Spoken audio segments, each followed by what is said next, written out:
Good morning. I wanted to talk a little bit about Elisha.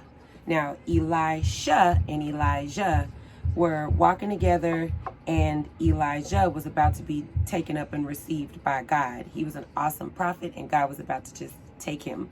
And so, they're walking along, and whoop, he takes him. Elijah is now the head prophet, I guess, or whatever.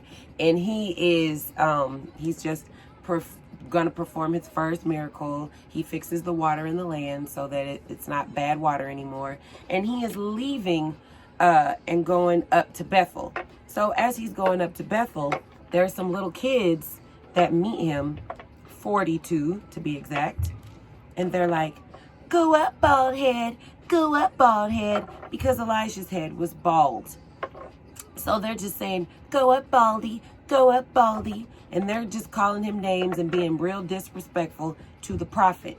And the prophet, as he's going up, he looks at him and he says, "I curse you in the name of the Lord." And as he says that, two she-bears come and destroy them. Like, wah, wah. They're out of there. They're mauled. They're just destroyed. And they die. 42 children die because they were being disrespectful to the prophet.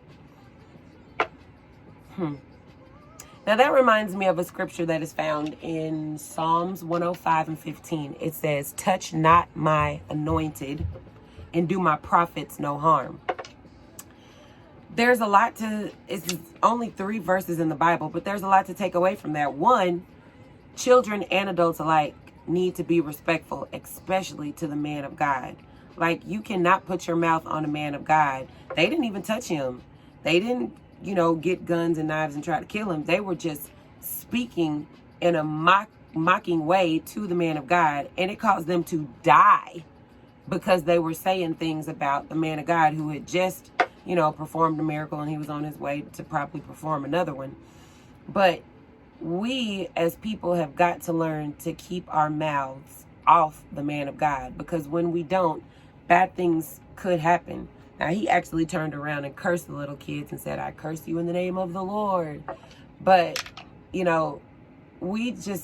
can't, I would never, if you don't have nothing nice to say, keep your mouth closed, period. If you cannot find anything nice to say about anybody, keep your mouth closed. But especially a man of God, somebody who is doing the work of God, you better close your mouth. And I'm not talking about those pastors, ministers, prophets, or whatever, who say that they're all those things, but, they're trying to ask ladies late at night, "Well, what are you wearing to bed?" I'm not talking about those dudes who are, sleeping with the different women in the church. I'm talking about a man of God who really has his heart towards the work of God, and he's doing everything in his power not to sin against God willfully. You better keep your mouth off of them. That's all I'm saying. So, I love you guys. Keep your mouth off of the man of God, and teach your children to be respectful to everybody, but especially towards the men of God, the people of God who are trying to do God's will and his work. All right, I'm out.